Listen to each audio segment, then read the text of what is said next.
비행기에서 일어나는 이런 위험한 거는 우리가 뭘 할 수 있는 게 아무것도 없다라는 게 그래서 무기력한?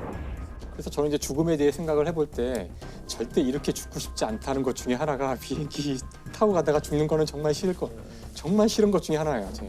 그 중에서도 이제 좀 강력범으로 구분되는 하이제킹. 이제 그거에 대한 이야기를 해볼까 하는데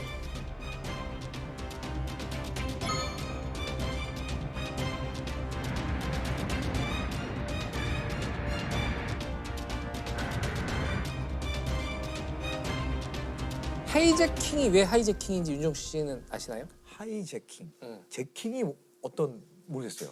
하이는 뭐 위에서 하기 때문에? 그게 아니고 이 미국 금주법 시대에 밀주를 만들잖아요. 네. 밀주를 만들어가지고 유통을 할 거 아니에요? 몰래 경찰 눈을 피해서 그 밀주 차가 지나가면은 마피아들이 막는데요. 그때는 거의 금이니까. 그렇죠. 술이. 네, 그래서 그 차를 막아갖고 총을 겨누면서 운전사한테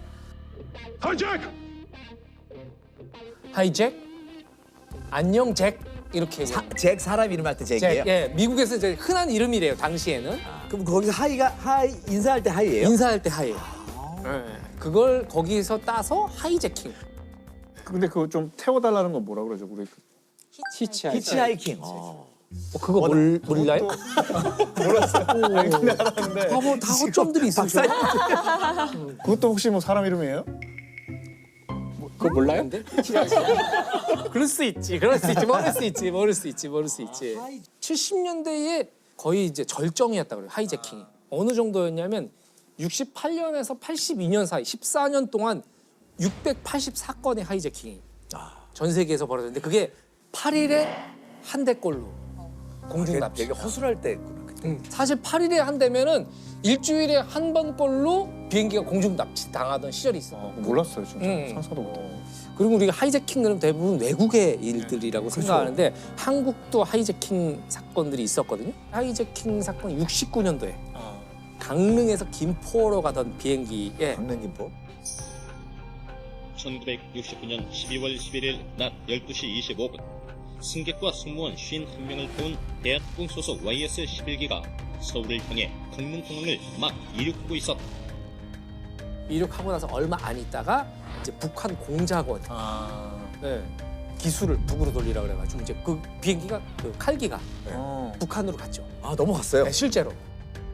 35분 후 서울발 비행기는 엉뚱하게도 휴전선을 넘어 원산 선덕 비행장에 착륙했다.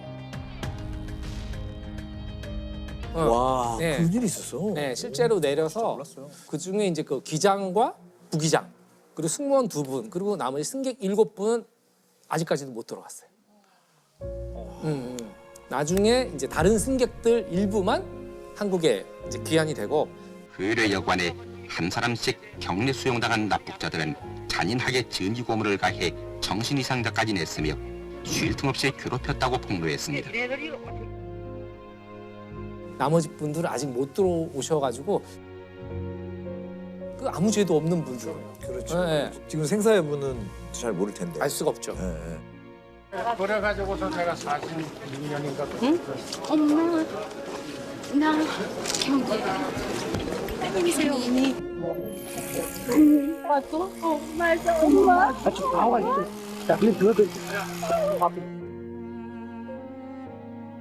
69년도에 이 하이제킹 사건이 벌어지고 나서 보안 승무원 제도를 도입을 했어요. 그게 뭐냐? 경찰관을 승무원복을 입히는 거예요. 무장한 경찰관. 네, 네. 실제로 보안 승무원이 하이제킹을 막은 적이 있어요. 한국에서도. 네. 이게 이제 요 69년도 사건 이후에 한 13개월이 지나서 71년도 1월에 속초에서 김포로 가는 칼기에서 이제 벌어진 사건인데 당시 기장님의 회고한 내용을 봤더니 이륙한 지 한 20분 만에 1만 피트 상공에서 갑자기 커다란 폭음 소리가 들렸다. 바로 뒤에서. 네네. 조종실 문이 폭탄으로 부서지고 구멍이 난 거예요. 와. 그러니까 난리가 났을 거 아니에요. 막 그 이산화탄소 떨어지고 막. 네, 난리가 나가지고 승객들 막 이렇게 하는데 기장이 깜짝 놀라가지고 조종사분들 뒤를 돌아봤더니 납치범이 한 손에 폭탄을 들고 북으로 기술 돌려라. 사실 북한 공작원도 아니었어요. 나중에 조사를 해보니까.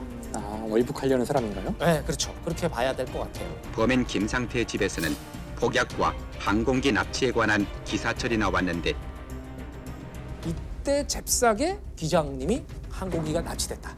이걸 빨리 소식을 이제 보냈는데 이때도 그랬는지는 정확하지 않지만 이 코드 번호가 있대요. 암호 코드 7500이 우리의 비행기가 납치됐다. 지금 현재 7500 이 전투기 2대가 우리나라 비행제 군 비행장에서 떠서 납북되고 있는 칼기를 에워싸죠.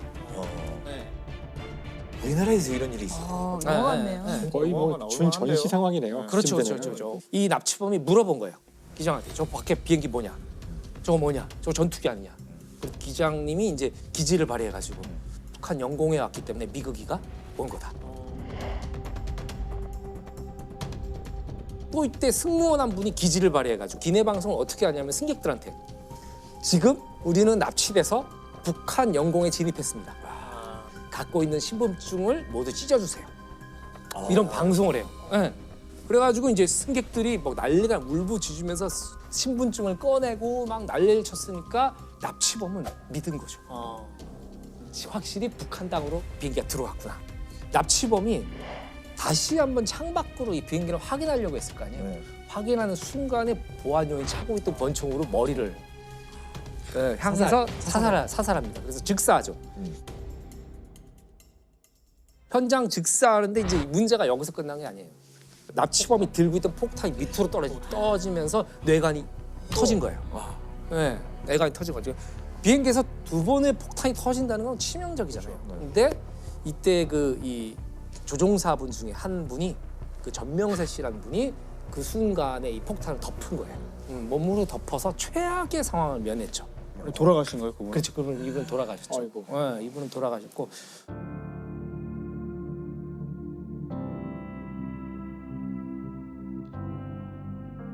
그러니까 사실은 어찌 보면 우리는 지금 잘 모르고 있지만은 우리한테는 진짜 절체절명의 순간들이 있었고 그 이후에도 이 보안 승무원 제도는 계속 유지가 되죠. 지금도 있나요? 지금은 바뀌었대요. 94년에서 이제 남북 긴장 관계가 해소되면서 보안 승무원을 경찰이 아닌 이 승무원들이 교육을 받고 하게 돼 있는데 이 테러를 겪은 선진국들, 미국, 영국 이런 나라들은 여전히 보안 승무원이 그래서 한 명은 타고 있는 거예요? 그렇죠. 맨 앞자리나 맨 뒷자리 타고 있대요. 항상. 그렇게 위치를 알려줘도 되나요? 실수. 9.11 테러 때는 아예 얘네들이 그 교육을 받잖아요. 예. 직접 그걸 손으로 잡아서 운전을 하거든요. 테러범이 진짜 직접 운전했다고? 운전을 해요. 네. 수동 운전으로. 그러니까 그 수동 조종. 운전을 해가지고 가서 직접 박는 거죠. 사실은 최악의 범죄라고 하면 아까 좀 전에 말씀하신 9.11. Another jet, Dylan. It's another jet, Dylan. Holy.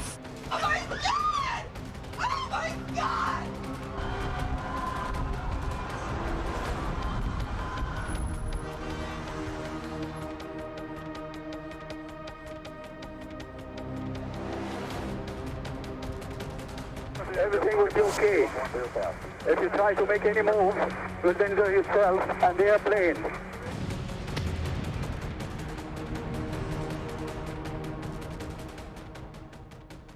그때 다 기억하시죠 그때? 어디선가 그걸 TV로 다 그렇죠. 보셨잖아요. 다. 다. 기억이 안 지워지죠.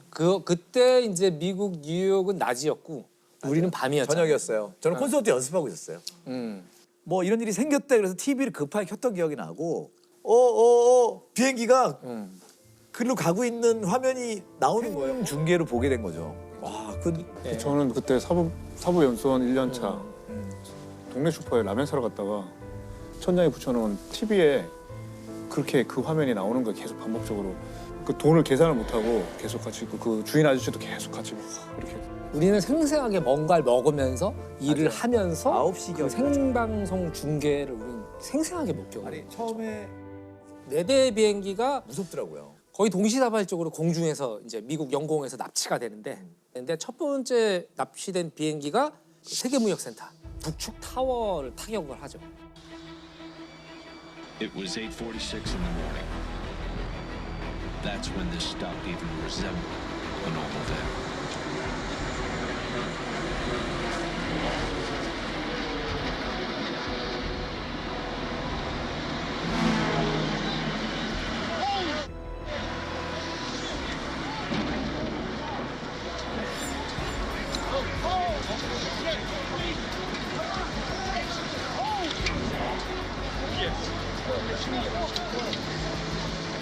Right then and there, I knew that this was going to be the worst day. 북측 타워를 타격을 해서 사람들이 놀라고 있고 이게 도대체 무슨 일이지 하고 있을 때 다시 남측 타워로 두 번째 비행기가 이제 충돌을 해서 이제 무너지게 되는데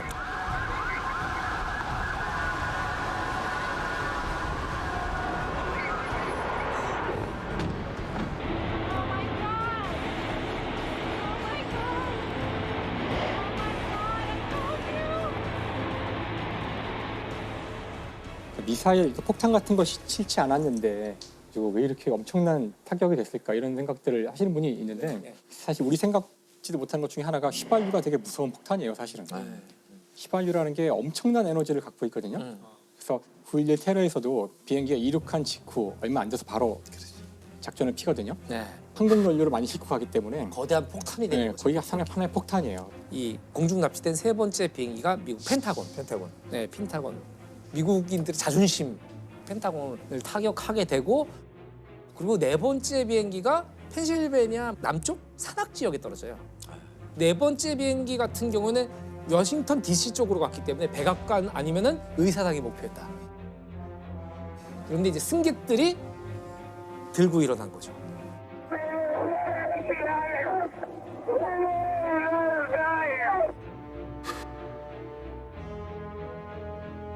그러면서 이제 기수가 다시 꺾이면서 펜실베니아 쪽에 이제 이 네 번째 비행기 유일하게 테러범들이 조종실을 장악하지 못한.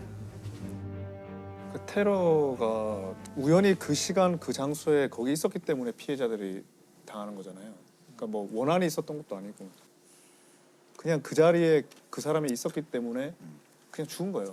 그러니까 그걸 보는 사람들은 더 마음이 안 좋은 거. 나도 저기 있을 수 있었고 어떻게 보면 나 대신 지금 내가 저기 있었으면 나 대신 죽었을 수도 있다는 그런 마음이 조금 있어서 그거에 대한 굉장히 애도가 좀 큰 것 같아요.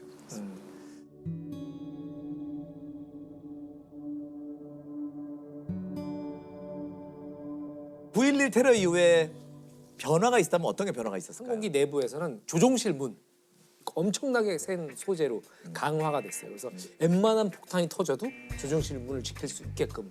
네. 그리고 이제 조종실 안에서 잠금 장치를 누르게 되면 조종사조차도 한동안 조종실 밖을 못 나가요. 정말요? 네. 그게 이제 이렇게 조치가 됐고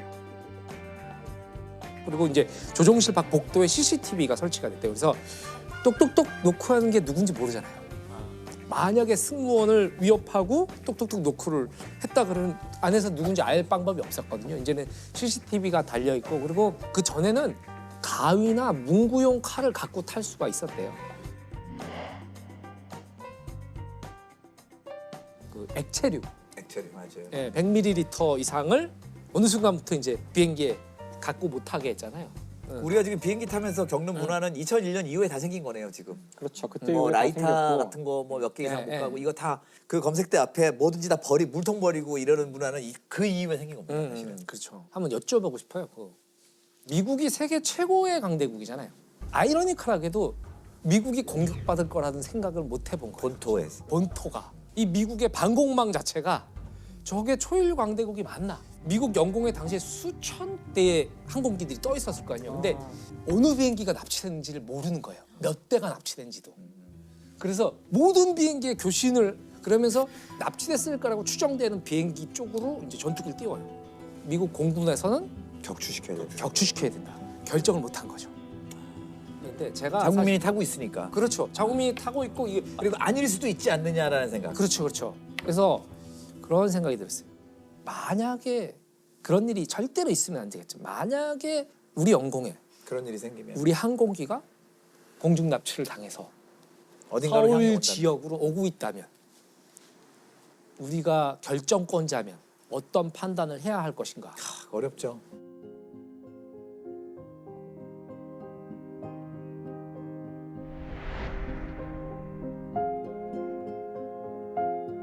네. 그런 생각들을 사실 좀 그 정의의 문제잖아요. 그게 그러니까 정의론이 항상 나오는 거잖아요. 그러니까 다수의 목숨을 살리기 위해서 한 명을 죽여도 되냐? 그게 정당한 거냐? 답은 안 가르쳐 주잖아요. 테러로 보인다. 사실은 누구도 정답을 모르잖아요. 2001년 9월 11일 이날은 미국인들뿐만 아니라 전 세계인들에게 가장 슬프고 아픈 날입니다. 이슬람 극단주의 세력 오사마 빈 라덴과 알카에다가 벌인 미국 대폭발 테러 사건 9.11 테러. 넉 대 항공기 납치 후 벌어진 동시다발적인 테러로 미국 경제의 상징인 세계 무역센터가 붕괴됐습니다. 그리고 미국 국방부의 펜타곤 역시 큰 타격을 입은 것은 물론 당시 미국의 심장부인 뉴욕이 공격받았다는 사실에 사람들은 제2의 진주만 사태라며 큰 충격에 빠졌었는데요. 저때 진짜 그 뉴욕에 친구나 친척이 있었던 사람들이 연락이 안 돼가지고 발을 동동 구르던 모습들이 생각이 나요. 그리고 비행기 투하마도 생겼어요. 그리고 이 인류 최악의 비극에서 절대 잊어서는 안 될 이들도 있습니다. 바로 테러 당시 목숨을 바쳐 구조하다 희생된 412명의 소방관과 경찰들을 비롯한 수많은 시민 영웅들입니다. 유명 M 금융그룹 보안 직원 릭 레스콜라 씨는요. 테러 직후 건물을 돌아다니며 직원들의 대피를 도왔는데 사람들이 다 탈출하면 그때 나갈게 라는 말을 남기고 무려 2,700명의 목숨을 구한 뒤 안타깝게도 결국 싸늘한 주검으로 발견됐고요. 테러범들에게 납치된 유항공 93편의 승객들은요. 더 큰 테러를 막기 위해 힘을 합쳐 온몸으로 저지하다 결국 테러범들과 함께 펜실베니아주의 한 평야에 추락해 목숨을 잃었는데요. 아유, 저분들의 희생이 있었기에 더 큰 참사를 막을 수 있었습니다만 참 안타깝습니다. 지금도 저 자리에서 저 그들을 추모하는 비가 세워지기도 했죠. 무고한 죽임을 당한 이들 그리고 숭고한 희생 정신을 보여준 영웅들까지 그들을 잊지 않기 위해 미국 국민들은요. 사고 후 약 18년이 지난 지금까지도 테러 현장에서 이제는 추모 공간이 된 곳이죠. 그라운드 제로를 찾아 항상 그날을 가슴 깊이 새기고 있습니다. 2011년 5월 미국. 당시 오바마 대통령은 기자회견을 통해 충격적인 내용을 발표. Tonight, I can report to the American people and to the world that the United States has conducted an operation that killed Osama bin Laden, the leader of Al-Qaeda. 당일 뉴스가 생각이 terrorist 납니다. who's responsible for the murder of thousands. 2001년 9월 11일 이슬람 극단주의 테러 조직 알카에다가 미국 뉴욕의 심장부를 습격한 9.11 테러. 이후 미국은 테러와의 전쟁을 선포. 테러의 배후인 알카에다의 수장 오사마 빈 라덴의 행방을 추적해왔습니다. 하지만 미 당국의 첩보 작전에도 그의 행방은 오랜 세월 오리무중. 그런데 무려 10년 뒤인 2011년 미국 특수부대의 참수 작전으로 파키스탄에서 갑작스럽게 오사마 빈 라덴이 사살됐다는 소식과 함께 오바마 대통령은 정의가 실현됐다는 소감을 발표하기도 했는데요. 사실 뭐 잡혔어야 하는 인물이었죠. 맞아요. 너무나 다행이었고 당시 그래도 미국은 빈 라덴을 생포해서 이 법정에 세우는 게 사실 목표였는데 생포가 아니고 이제 작전 중에 사살됐다는 소식에 의문을 가진 사람들도 꽤 있었던 걸로 기억합니다. 진짜 맞아? 뭐 이런 얘기도 꽤 많았어요. 네. 그런데 더욱더 미스터리한 건 소수의 인원만 참석한 가운데 아라비아해에서 그를 수장했다고 발표.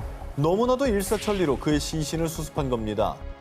너무나도 이상한 점은 미국의 행보가 과거와는 달라도 너무 달랐다는 겁니다. 과거 이라크의 독재자 사담 후세인의 경우에는 2003년에 미국에 의해 체포된 뒤 재판 과정과 그가 처형되는 순간까지 낱낱이 공개하며 일말의 생존 가능성도 남기지 않았는데요. 이를 두고 사람들은 오사마 빈 라덴의 죽음을 두고 미국이 무언가를 숨기는 게 아니냐? 석연치 않다며 의문을 제기했습니다. 뭐 음모론이 굉장히 많았잖아요. 이거 뭐 자작극 아니냐, 그렇죠. 뭐 테러 자체가 조작된 거 아니냐. 오사마 빈 라덴의 죽음과 관련된 의혹에 미국은 시신을 특정 지역에 매장할 경우 테러리스트의 성지로 변질되거나 추종자들이 시신을 탈취할 것을 우려, 그리고 시신 사진을 공개할 시 자칫 이슬람 테러 단체들의 반발과 보복 공격을 우려한다고 발표. 하지만 이 발표 역시 후세인 때와는 사뭇 다른 입장이었습니다.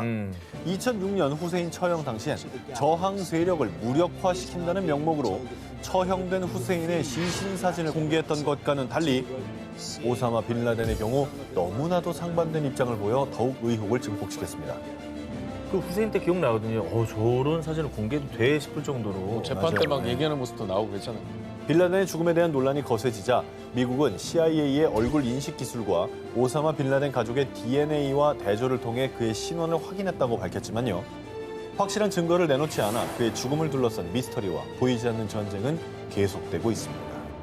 그러니까 대구 어린이 황산 테러 사건이라고 네. 하는 사건인데 그 어떤 사건이었죠? 그러니까 이제 1999년 5월 20일에 태환이가 6살이었거든요. 6살인데 아침에 학습지 공부하러 이제 학원에 가는 길에 갑자기 남자가 뒤에서 머리를 뒤로 딱 이렇게 해가지고 황산을 뿌린 거예요. 황산을 얼굴에. 네, 그러니까 눈이 다 녹고 얼굴도 다 녹아서 식도도 다 이제 녹고 그래서 49일 동안 이제 고통에 시달리다가 이제 하늘나라로 갔죠.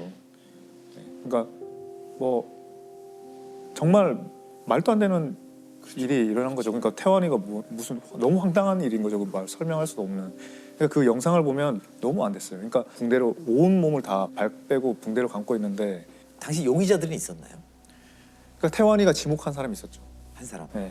얼굴을 딱 본 건 아니고 이제 황산을 본 거죠. 그러니까 이게 뿌리는 거를 본 거죠. 뜨거운 물이 부어졌다고 생각하는 거죠. 그리고 목소리를 들은 거죠. 네. 그리고 이제 그 신발에 황산이 묻어 있기도 했고 그걸 데리고 또 병원에 가고 막 이렇게 했다는 거예요. 네. 그런 와중에 옷에도 황산이 묻고 그래서 옷 신발에도 묻었다. 그리고 옷과 신발을 분리해놔야 되는데 그냥 한 대 섞어 놓다 보니까 신발에 황산이 발견돼도 이게 옷에 있던 게 묻었어야 할 수도 있는 거잖아요. 그러니까 또 어떤 면에서는 그 경찰이 보기에는 그 도와준 사람이랑 이 범인이랑 혼돈했을 수도 있다고 생각도 할 여지도 있었던 것 같아요. 기소조차 못한 거네요. 네, 그런 불확실성 때문에 기소를 못했어요. 그게 굉장히 안타까운 거죠.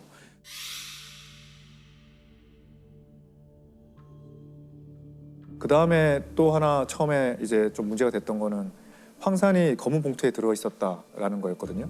근데 황산이 검은 봉투에 넣으면 그냥 타버리지 어떻게 검은 봉투에 황산이 들어갈 수 있겠느냐. 그래서 그 말을 믿을 수 없다고 한 거예요. 그러니까 그 산이란 이 강산이거든요. 황산, 염산, 뭐 질산 이런 거요. 그러니까 산이 우리한테는 이게 뭐든지 다 이렇게 태우는 것 같은 느낌을 주는 이유가 이게 금속을 녹여요. 금속. 그러니까 금속을 황산에 넣거나 그러면 금속이 확 이렇게 녹아버리는 걸 보기 때문에 모든 걸 다 녹일 것 같은 착각을 하는데 실제로 화학 반응은 간단하지가 않아서 지금과 같은 플라스틱은 못 녹여요. 그러니까 황산은 그 탈수제 역할을 하거든요. 탈수란 거는 단순히 물을 좀 흡수한다가 아니라 분자로부터 산소와 수소를 다 뜯어낸다는 뜻이에요. 그러니까 이걸 이제 사람한테 하면은 탄소만 재만 남는 거죠. 쉽게 얘기하면은. 근데 이 플라스틱은 산소가 없거든요. 그렇죠. 그냥 탄소에다가 수소만 있기 때문에 비닐, 플라스틱 못 녹여요. 범인은 뭔가 황산의 성질에 대해서 알고 있는 거 아닌가요? 뭔가 준비를 한 거예요. 이거 지식을 가진 사람이 제대로 준비를 한 거니까. 결국 태환이 사건은 어떻게 되고 있는 건가요, 지금? 그 태환이 사건은 근데 아쉽게도 고소시효가 만료됐어요. 만료되고서. 그거까지는. 근데 기소를 못할 뿐이지 수사는 뭐 원하면 할 수도 있는 거고 범인을 찾을 수도 있는 거잖아요. 그렇죠. 근데 공소시효가 완료됐을 때 강제 수사를 할 수 있냐에 대해서 강제 수사는 논란이 되죠. 혹시나 범인이 밝혀져도 처벌을 할 수 없는 거. 네, 그렇죠. 그게 또 굉장히 안타까운 거죠. 막지 못한 걸 보고 이런 일이 또다시 있어서는 안 되겠다 해서 제정이 됐고 16년 전 대구에서 6살 어린이가 누군가가 뿌린 황산을 뒤집어서 숨진 사건이 있었습니다. 그런데 최근 이 사건의 공소시효가 만료돼 영구 미제 사건으로 남게 됐습니다.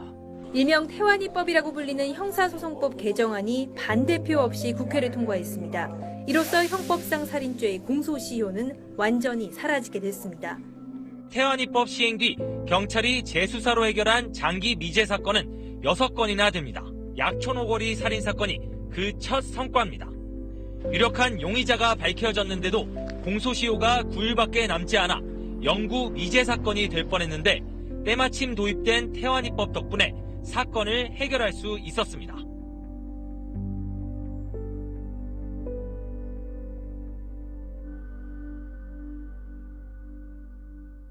2012년에 이제 여의도 흉기난동 사건이라고 그게 아마 가장 많이 알려진 묻지마 범죄 사건일 건데 끔찍한 흉기 난동 사건이 이번에는 서울 여의도 한복판에서 벌어졌습니다. 한 남성이 전 직장에 앙심을 품고 무차별적으로 흉기를 휘둘러서 직장 동료 2명과 지나가던 행인 2명이 크게 다쳤습니다.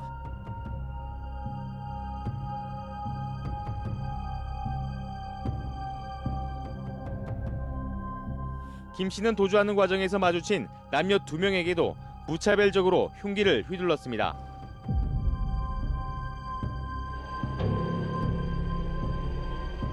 약간 그 미국에서 나오는 총기 사건하고도 되게 비슷한 것 같아요. 무차별. 아 그러네요. 그러니까 이게 한국에서는 주로 이제 칼이나 이런 이제 흉기를 쓰지만 외국 같은 경우는 이게 총기 난사의 형태로 피해자가 말씀하신 뭐, 대로 네. 네, 많이 나타나요.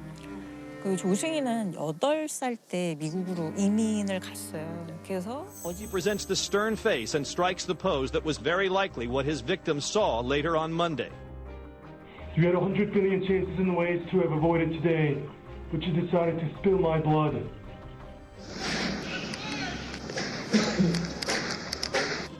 대학 강의실에서 수업 중인 학생들에게 무차별 총격이 가해집니다. 학생과 교직원 등 30명이 숨지고 29명이 다쳤습니다.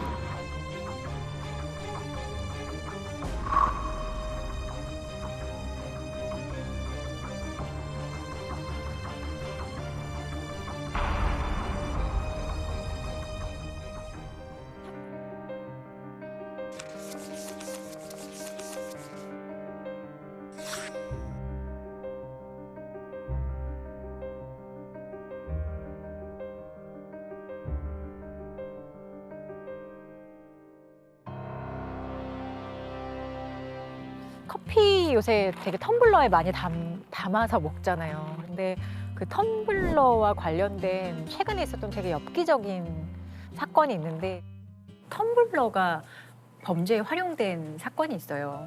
텀블러가 범죄. 아, 네네네. 공무원 남성이 동료 공무원 여성의 텀블러에다가 자신의 정액을 몰래 넣어두는 그런 엽기적인 이제 범행을 저지르는 사건이 발생을 했어요. 그래서 이걸 흔히 좀 정액 테러다 이렇게 명명을 하는데 그러니까 이유가 동기가 뭐죠? 동기가 보통 그런 거에 동기는 뭘 것 같으세요? 너무 뭐 이상성욕? 그렇죠. 대부분 네, 자신의 어떤 성적 만족이라든지 뭔가 쾌감을 위해서 성적 테러죠. 성적 네. 폭력이에요. 테러고, 성폭력. 네. 전형성 폭력인데 예전에 그 칼을 갖고 다니면서 작은 칼을 짧은 반바지나 치마를 입고 다니는 여성들 버스 정류장에 서 있으면 이렇게 상처를 내고 네. 도망가는 사건이 있었거든요.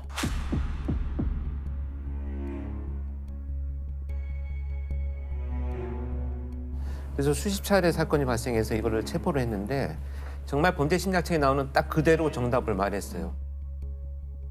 너무 성적 쾌감을 찾기 위해서 그런 행위를 했다. 그래서 형사가 물어보죠. 그 행위와 성적 쾌감 전혀 연결고리가 없는데 그랬더니 그렇게 할 때 그 여성의 반응이 너무 궁금했다. 그리고 놀라는 때 난 너무 성적인 각성이 됐다 막 이런 얘기 하거든요. 그래서 아마 같은 비슷한 맥락으로 거예요. 예. 은밀하게 피해 여성이 그런 걸 드시고 뭔가 이상한 느낌 막 이런 반응들이 얘한테 이 범인한테는 아마 엄청난 그 영향을 줬어요. 어떻게 발각이 됐을까요? 사실 이런 게 발각되는 거는 아마 이 사건이 지금 이 사건만 있었던 게 아니라 여러 지금 각지에서 그렇죠. 정액 테러라고 명명을 할 정도로 이런 사건이 사실 많았어요. 스토킹하는 동료의 커피에 체액을 넣은 행위를 버스 앞자리에 앉은 여성에게 체액을 묻혔습니다. 7개월 동안 지하철역에서 자신의 체액으로 여성들을 테러한 30대 남성도 붙잡혔습니다. 2019년부터 2021년 7월까지 총 44건, 그러니까 경찰에 신고된 것만 44건이기 때문에 아마 실제로는 더 많이 많아요. 발생을 했을 거예요. 그리고 피해자들이 잘 몰라서. 그럼요. 예, 모르고 넘어가는 옷에 경우도 묻혀 있는 이런 거. 예. 그리고 이게 어떻게 처벌되었을 것 같으세요? 그러니까요. 예. 이건 성범죄 아닐까요? 질문의 의도를 보니까 굉장히 뜻밖의 이걸로 뜻밖의 처벌됐을 죄로. 텐데 네. 텀블러 속에 커피가 내 거니까 뭐 내 사유재산 손괴했다 뭐 이런 맞습니다. 손괴죄. 성범죄가 아니고 재물손괴죄로 재물손괴. 처벌이 됐어요.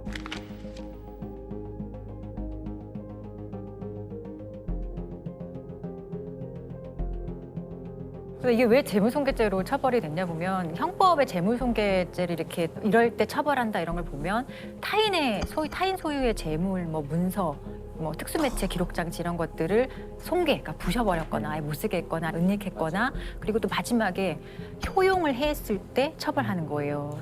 효용을 해야 한다는 게 어떤 의미냐 하면 사실상 감정상으로 이 물건을 본래의 용도대로 사용할 수 없게 되었을 때 그때 이제 효용을 해야 한다 이렇게 보거든요. 그럼 이 사건 같은 경우는 사실 사실상으로도 쓰지 못할 거고 특히나 감정상으로는 더더욱 이제 이 텀블러를 사용할 수가 없겠죠. 그렇게 되면 이 재물, 그 손괴된 재물의 금전적 가치는 되게 작잖아요. 그렇죠. 그 정도만 보상받는 거예요. 원래는 재물손괴죄에서 풍계된 그 재물의 가치 그 정도 선에서 벌금형이 보통 선고가 되거든요. 근데 이 사건은 결론은 벌금 300만 원이 선고가 되었어요. 근데 300만 원이면 다들 너무 행위에 비해서 너무 적다 이렇게 느끼실 건데 실제로 재물손괴죄에서 벌금형을 맞아요. 선고하는 것 치고는 네. 상당히 중요한 선고를 한 거죠. 지금 성범죄로 했으면 기소가 안 됐거나 아니면 무죄가 됐을 확률이 크다는 뜻인가요? 그렇죠. 지금? 이게 처벌을 못하는 이유가 이런 행위를 우리는 성폭력 범죄로 처벌하는 법률을 가지고 있지 않기 때문이에요. 뭐 죄형 법정주의와도 관련이 되는 거거든요. 그러니까 형벌이 있어야만 네, 그 사람을 그렇죠. 처벌할 수 네. 있는 근데 형사법의 대원칙이에요. 아무리 이 사람이 뭔가 도덕적으로 파렴치한 행동을 했다고 하더라도 그 행위를 한 당시에 법률에 이 사람의 행위를 처벌하는 범죄의 종류나 내용이 규정되어 있지 않다면 어떤 방식으로도 이 사람을 처벌할 수가 없거든요. 그렇네요. 이건 너무나 당연한 원칙이기 때문에 와, 이게 보면 결국 시대의 변화에 따라서 성범죄에 대한 규정의 범위라든지 또 법안 발의가 계속 있어줘야 될 것 같다는 생각이 들거든요. 뺑소니 말고 자동차로 일으킨 범죄 중에 굉장히 저한테 기억에 당시에 남았던 그런 사건이 있어요. 저 고등학교 1학년 때 일어난 사건이고요. 여의도 광장 차량 질주 사건. 다들 예, 기억하실 겁니다. 예. 이 사건이 일어난 게 1991년 10월 19일인데 그때는 여의도 공원이 아니라 여의도 광장이었죠. 예. 근데 그 여의도 공원 되기 전에는 거기 정말 다 아스팔트. 예. 지금 한강 둔치처럼 거기 이렇게 많이 갔던 거예요. 예. 맞아요. 그 자전거 타고 롤러스케이팅 하는 분들이 되게 많았어요. 거기서. 이 사고가 일어난 게 토요일이에요. 토요일이고 사람 많이 모였죠. 아이들 자전거 타고 롤러스케이트 타고 하는데 녹색 하이드 한 대가 갑자기 질주를 해서 들어와요. 200m를 가면서 23명을 쳐요. 서울 여의도 광장에서 20살 김용재 씨가 훔친 승용차를 과속으로 몰아 광장에서 주말 오후를 보내던 학생 시민들 사이로 뛰어들었습니다. 김 씨는 KBS 본관 앞길에서 여의도 광장 쪽으로 차를 과속으로 몰아 닥치는 대로 사람을 치어서 12살 지군과 6살 윤군이 그 자리에서 숨졌습니다. 또 학생과 시민 21명이 한꺼번에 중상을 입었습니다. 오늘 사고로 피해를 입은 사람들은 대부분 어린이들로 주말을 맞아 가족이나 친구들과 함께 여의도 광장에 놀러 나왔다가 이 같은 변을 당했습니다. 이 차가 들어오자마자 초등학교 5학년생 자전거 타던 아이를 치워요. 아이는 현장에서 바로 사망합니다. 조금 있다가 6살짜리 아이를 또 칩니다. 이 아이도 바로 사망합니다. 그때 방송 뉴스를 보니까 그 라이드 속도가 시속 100km였다고 해요. 사람들이 알았죠. 아, 저게 사람을 치러 오는 차구나. 막 도망을 가죠. 살인질주네요. 살인질주죠. 네. 현장은 아수라장이 됐죠. 뭐 피투성이에 뭐 부서진 자전거 파편, 뭐 옷가지, 뭐 신발 막 이런 거 널려 있었습니다. 시민들이 일단 그 차 주위로 몰려듭니다. 몰려들어가지고 이거 누가 운전했냐, 막대기랑 이런 걸로 차 유리창을 깨고 그 사람을 끌어냅니다. 끌어냈는데 옆에 있던 여자 중학생이 잡고 가까이 오면 나 이거 찌르겠다. 다행히 너무 이제 이건 정말 하늘이 도운 건데 벨트 버클에 찔려가지고 요거는 이제 그 여학생은 안 다쳤고 옆에 있던 시민들이 이 칼 든 손을 잡고 완전히 분노해서 붙잡았죠. 경찰차 오고 이제 뭐 앰뷸런스 오고 해서 이 녀석도 경찰서로 데리고 갑니다. 저도 이제 사회부에서 경찰 기자를 할 때 가끔 흉악범 잡힐 때 그 경찰서로 막 가거든요. 그럼 보통 범인들이 이렇게 잠바 같은 거 눌러 쓰고 말 안 해요. 그냥 죽을 죄를 졌습니다. 뭐 이 정도인데 이 녀석은 정말 많이 떠들어요. 왜 그런 일을 저지르셨습니까? 뭐 물어보면 카메라 앞에서 사람이 싫어져가지고 그냥 다 죽이고 싶었다. 이제 살아봐야 마찬가지다. 죽고 싶은 마음밖에 없다. 죽자. 뭐 이런 말 막 합니다. 범인이 누굽니까? 김용재라는 사람이었습니다. 사람들이 싫어져 갖고요. 한마디로 그냥 다 죽여버리고 싶어 갖고 뭐 다른 뜻은 없습니다.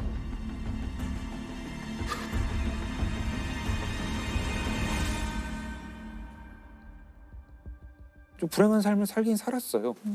되게 눈이 안 좋아가지고 거의 약시였는데 안경 살 돈이 없어가지고 안경도 못 끼는 그런 정도의 경제 수준이었습니다. 이제 그렇게 눈이 나쁘니까 운전면허도 없었어요. 무면허로 지금. 무면허. 그 차도 훔친 차였고요. 세차장, 나이트클럽, 뭐 인형공장, 중국집 이런 데서 일을 하는데 눈이 너무 나쁘니까 자꾸 실수를 해요. 그러니까 금방 잘리고 계속 울분에 찬 삶을 살았던 거죠. 텔레비전을 보는데 여의도 광장이 나오는 거예요. 그걸 보면서 나는 불행한데 너희들은 행복한 것 같고 너희들도 상처받았으면 좋겠다, 나처럼. 그래서 그렇게 살인 질주를 해요. 카메라 앞에다 대고 나는 어차피 이 세상 이제 살아봐야 마찬가지다. 죽고 싶은 마음밖에 없다. 뭐 유전무죄, 무전유죄. 그 당시에 한창 유행했던 그런 말 쓰고 뭐 유전무죄, 무전유죄라는 말이 이런 놈이 쓸 말은 아니죠. 김용재 같은 사람이 쓸 말은 아니고 자기가 치워 죽인 어린이들은 뭐 무슨 죄가 있었나 이런 생각을 하게 되는데 김용재는 사형 판결을 받았고요. 그리고 사형이 집행이 됩니다. 이 사람은 30살이 되기 전에 사형으로 삶을 마감했습니다. 우리가 이제 그런 것들을 사회의 문제라고 이제 가끔 표현하잖아요. 김용재 같은 경우는 자신의 부모나 자기에게 뭔가를 저지른 사람들한테는 조금의 책임이 있을지도 모르죠. 하지만 이렇게 뭉뚱그려서 이런 사회란 것이 나 아닌 모든 인간으로 구성되어 있기 때문에 내가 이 인간 중에 누구라도 해를 입히는 게 복수를 하는 거다는 것도 아주 이상한 개념이에요. 존재하지 않는 거를 설정하고 거기에 복수를 하려고 하는 이상한 생각이죠, 사실은. 이런 어떤 사회적인 분노를 좌절로 이어지기 전에 단계가 뭐냐면 무력감이에요. 내가 이 상황을 극복할 수 없다라고 하는 무력감에 너무 심하게 빠져가지고 결국은 분노로 치환되는 이런 과정을 겪고 있거든요. 전형적인 묻지마 범죄 유형이거든요. 그렇죠. 이런 묻지마 범죄 사건은 이게 접할 때마다 좀 안타까운 생각이 많이 들어요. 대구 지하철 화재 사건 사망자만 192명이 나왔었고요. 세계 뭐 3대 지하철 사고라고 알려질 정도로 참혹한 사건이었고요. 어처구니 없는 대형 참사입니다. 시커먼 연기가 대구 시내 거리를 가득 메웠습니다. 역사 입구마다 계속해서 연기가 솟구칩니다. 짙은 연기와 유독물질이 지하철역 일대를 뒤덮은 사고 현장은 아비규환으로 변했습니다.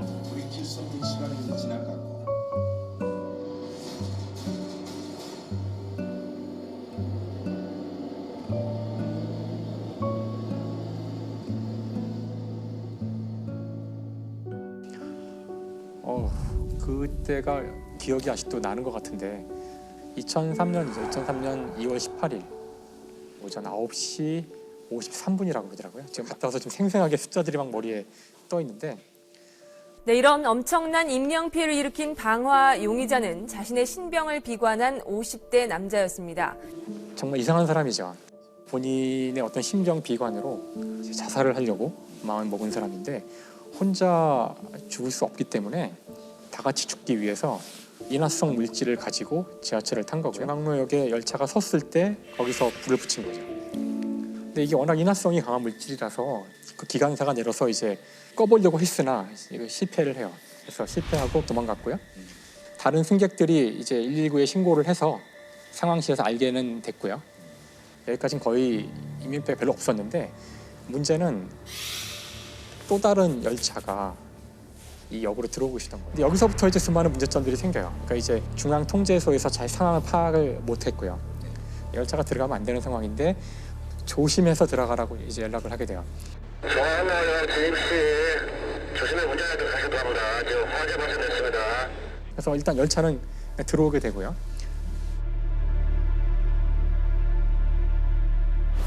열차가 들어왔는데 그리고는 전기가 끊겨요. 빼려고 그러는데 안 빼지고 움직이지 못하게 돼요. 그러니까 아주 혼란스러운 상황인데 계속 이제 방송으로는 그 자리에 있으라고 곧 조치를 취할 테니까 승객들은 자리에 있으라고 우리가 많이 듣던 얘기죠.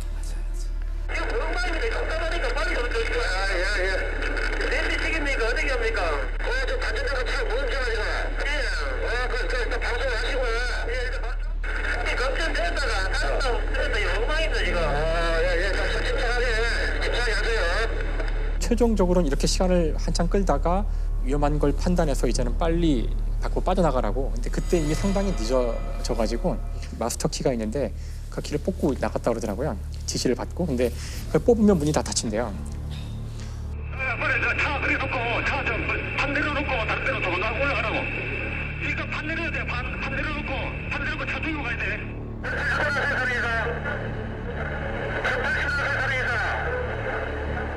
당시에 수동으로 지하철 문을 열 수 있다는 사실을 아는 사람이 거의 없었고요. 그래서 근데 대부분의 칸들은 문을 열지도 못했고. 전동차 1085의 나머지 객차 세량은 출입문 12개가 모두 닫혀있는 상태였습니다. 그 당시에는 그 안에 수많은 인화물질로 가득한 열차 시트도 그렇고 바닥도 그렇고 가연성으로 돼 있는 것들이 많았고요. 화재가 나면은 연기가 막 발생하는데 연기는 다 위로 올라가잖아요. 예.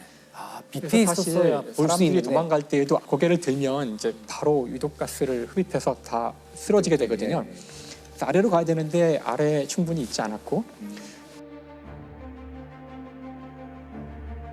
그다음에 화재가 났으니까 셔터가 있는데 그것들이 바로바로 닫힌대요. 불이 난 지하 3층에서 빠져나온 승객들이 상가 쪽 통로로도 몰려옵니다. 1080호 전동차가 도착한 뒤엔 시커먼 연기가 통로로 번져옵니다.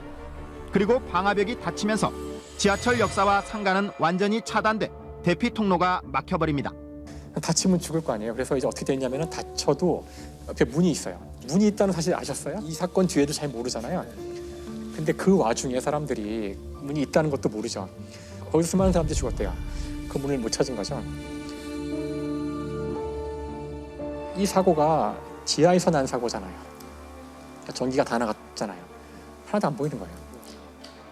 그러니까 사람들은 그냥 그 어둠 속에서 연기로 가득 차 있고 수많은 사람이 비명을 지르는 이 아비규환 속에서 이제 한 15분에서 20분 지나면 거의 상황이 끝나요. 거의 사람들이 못 나오고 그 짧은 시간 동안 그 많은 사람들이 여기서 다 죽었던 거죠. 이 사건이 있은 다음에 이제 수많은 변화가 일어나요. 당연히.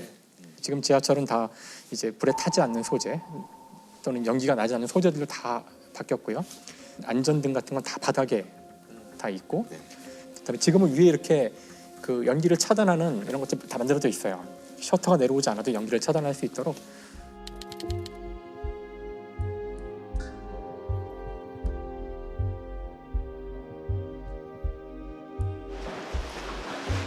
여기 체험력이 실제 생각보다 진짜가 되네요. 자, 지금부터 우리가 탈출 체험을 한번 해보도록 할 건데요.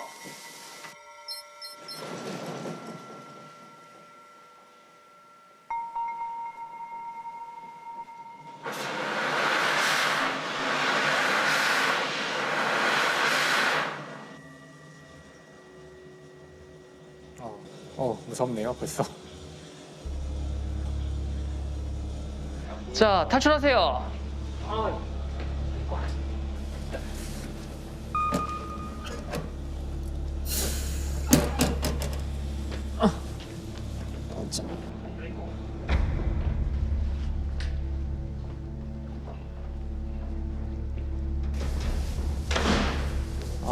이게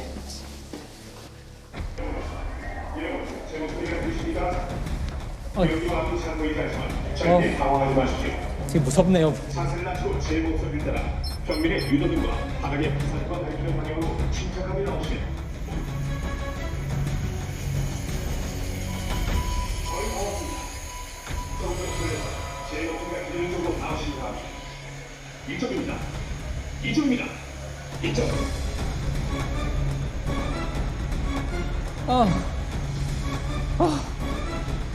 야, 이거 그냥 알고 나와도 힘드네. 실제는 지금보다 더 힘든 상황이었겠죠. 더 힘들어요?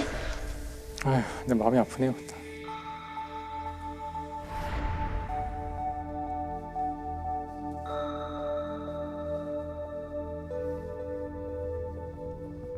자, 이게 방화 얘기를 해야 될 것 같아요. 누가 왜 불을 질렀나? 그러니까 이제 김대현이라는 사람이죠. 김대한. 뇌졸중 증세가 있어가지고 굉장히 이제 비관을 하고 우울증에 빠지고 그래서 자살을 기도하는데 그리고서는 정작 본인은 자살을 한 게 아니라 현장을 도망쳤어요. 도망쳐가지고 승객들이 무언가에 크게 놀라고 이내 앞다퉈 달아나기 시작합니다. 곧이어 전동차에서 연기가 피어오르고 온몸에 불이 붙은 방화용의자 김 씨가 밖으로 뛰쳐나옵니다.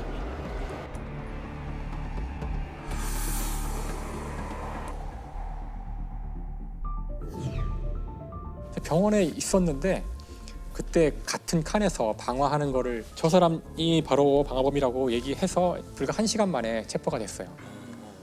자기 혼자 죽는 것보다는 많은 사람들이 있는데 가서 불을 내어 같이 죽어야 되겠다 하는 생각을 하고 우리나라 국보위로 숭례문에서 불이 났습니다.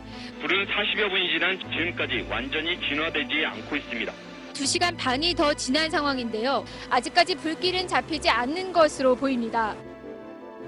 숭례문 2층 누각에서 연기가 피어오르기 시작합니다. 이어 약 30초 후 방화범으로 추정되는 인물이 화면 바깥으로 사라집니다. 내 순간적인 감정으로 없어지니까 그렇지만 사람 인명 피해가 없고 이거 문화재는 재복원을 하면은 그러고 나서 복원이 안 된 걸 보고도 사실 굉장히 충격을 많이 받아서 사실 이 지하철역 사건도 그렇고 그러니까 죽으려고 했는데 혼자 죽긴 너무 억울했다. 사실 저는 많이 들었거든요. 1988년 12월 21일 런던발 뉴욕행 미국 여객기가 스코틀랜드 로커비 상공에서 폭발. 탑승객 전원과 로커비 지역 주민까지 총 270명이 사망하는 끔찍한 사건이 발생했는데요. 전 세계를 충격으로 몰아넣은 이 사건은 사고가 아닌 테러로 판단. 미영 합동수사팀은 일명 로커비 테러에 대한 조사에 돌입했습니다. 비행기가 떨어진 쪽에도 민가가 있었나 보네요. 피해를 또 입었었던 거죠. 너무 많은 사람들이 희생이 됐네요. 네. 자, 사건 발생 3년 뒤인 1991년 미영 합동수사팀의 발표. 로커비 사건은 리비아 정보당국이 자행한 테러입니다. 1986년 미국의 리비아 공습에 대한 보복으로 리비아가 로커비 테러를 일으켰다는 겁니다. 테러 용의자로는 M항공의 대표 칼리파 파미아와 항공사 직원으로 위장한 리비아 정보요원 알 메그라이를 지목. 이들이 시한폭탄을 숨긴 카세트 녹음기를 몰타에서 뉴욕으로 탁송한 뒤에요. 런던에서 여객기에 실리도록 공작했다고 추론했는데요. 테러의 증거는 사건 현장에서 발견한 시한폭탄 장치 파편, 그리고 폭탄과 같은 가방에 있던 옷. 그 사람이 우리 상점에서 그 옷을 산 것 같아요. 몰타의 한 상인이 그 옷을 리비아 정보요원에게 판매했다는 주장이 유일한 증언이었습니다. 일반적으로 저 사람이 이 옷을 여기서 사갔다라는 건 너무 애매한 표현이지 않나. 저 기억이 나나 그리고. 당시 일각에서는 리비아가 아닌 이란을 로커비 테러 배후로 지목했는데요. 앞서 그해 7월 페르시아만에서 미 해군이 이란 여객기를 전투기로 오인 격추한 사건에 대한 보복 테러라는 겁니다. 그리고 결정적으로 이란의 지원을 받는 첩보원 중 마르완 압둘 크리사트의 차량에서 로커비 테러 당시 기폭장치로 사용된 기압식 타이머가 발견됐는데요. 하지만 독일 경찰은 증거 불충분으로 그를 석방했습니다. 야, 근데 이거 타이머가 나왔는데 왜 증거 불충분이죠? 난 타이머가 훨씬 신뢰감 있는 것 같은데. 그 상인의 증언보다 훨씬 신빙성 있는 거 아니에요? 네.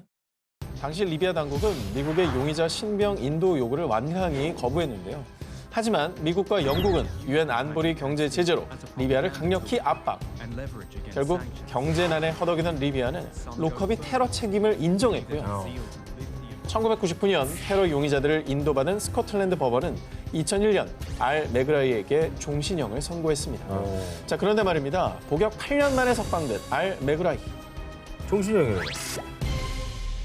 아니 8년이 짧은 세월은 아니지만 종신형 받은 사람이 나올 만큼의 세월도 아닌데. 희생자 수를 생각해봐. 8년은 아니죠. 당시 스코틀랜드 법원은 암 판정을 받은 알 메그라이에 대한 인도적 석방이라고 밝혔지만요. 일각에서는 알 메그라이가 범인이 아니니까 풀어준 거 아니냐라며 의심의 목소리를 높였습니다. 실제로 알 메그라이는 끝까지 결백을 주장. 그가 석방될 당시 리비아 국민들은 로커비의 영웅이 돌아왔다라며 그를 환대했습니다. 억울한 희생자인가? 아니 근데 만약에 그렇다면 아닌데 8년이나 가두는 건 그건 또 너무 심한 거 아니에요? 아니 근데 리비아 국가 산업에서 이제 산유 수출이 큰 비중을 차지하겠죠. 유엔에서 이제 경제 압박을 했으면 힘들긴 했을 텐데 그래서 테러 책으로 그냥 인정을 해버린 게 아닌가. 경제적인 이득 때문에. 사실 뭐 명확한 증거가 없으니까 사건이 좀 의심스럽네요. 수수께끼가 가득한 로커비 테러 사건. 과연 리비아는 억울한 희생양이었던 걸까요? 사건은 아직도 미궁에 빠져 있습니다. 아리아나 그란데. 전 세계 음악 팬들은 그녀를 두고 작은 거인이라 부른다고 합니다. 이렇게 부르게 된 사연. 2017년 5월 22일 영국 아리아나 그란데의 투어 콘서트로 영국 북부 맨체스터 아레나 콘서트장에는 무려 2만여 명이 운집. 공연은 성황리에 잘 끝났습니다. 그런데 관객들이 공연장에서 빠져나가려는 그때 매표소 인근에서 폭발 테러가 발생. 현장은 순식간에 아비규환으로 변했습니다. 이슬람 극단주의자 22살 청년이 일으킨 폭탄 테러. 무려 800명이 넘는 부상자와 22명의 사망자가 발생. 네, 근데 정말 안타까웠어요. 뉴스에도 다들 아시죠? 보도가 됐었잖아요. 네, 너무나 놀랐죠. 이때 아리아나 그란데는 불행 중 다행으로 목숨은 건졌지만 팬들의 사고 소식에 미국으로 돌아와서도 불안 증세는 계속됐습니다. 그런데 테러 발생 4일 만인 5월 26일 그녀는 엄청난 결정을 내리게 됩니다.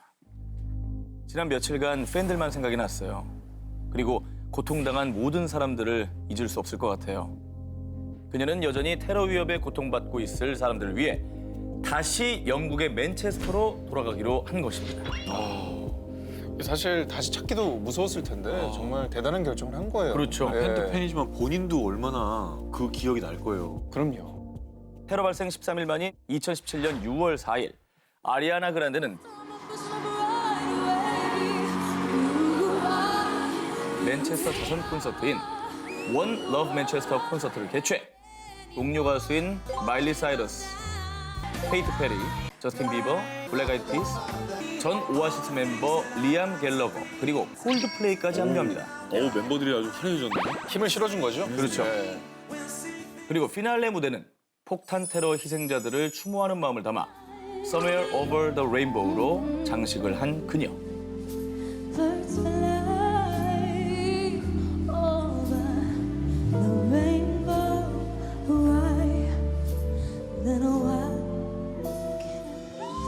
관객도 울고 아리아나 그란데도 울고 있습니다.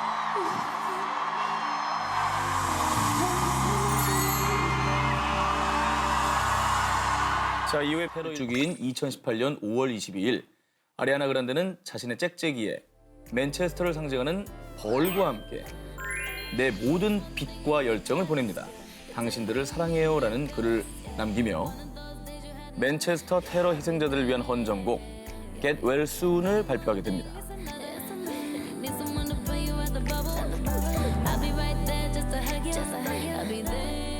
추모의 메시지와 함께 비극을 잊지 않겠다는 의미로 노래 길이도 테러 발생일 5월 22일 5분 22초로 맞췄다고 합니다.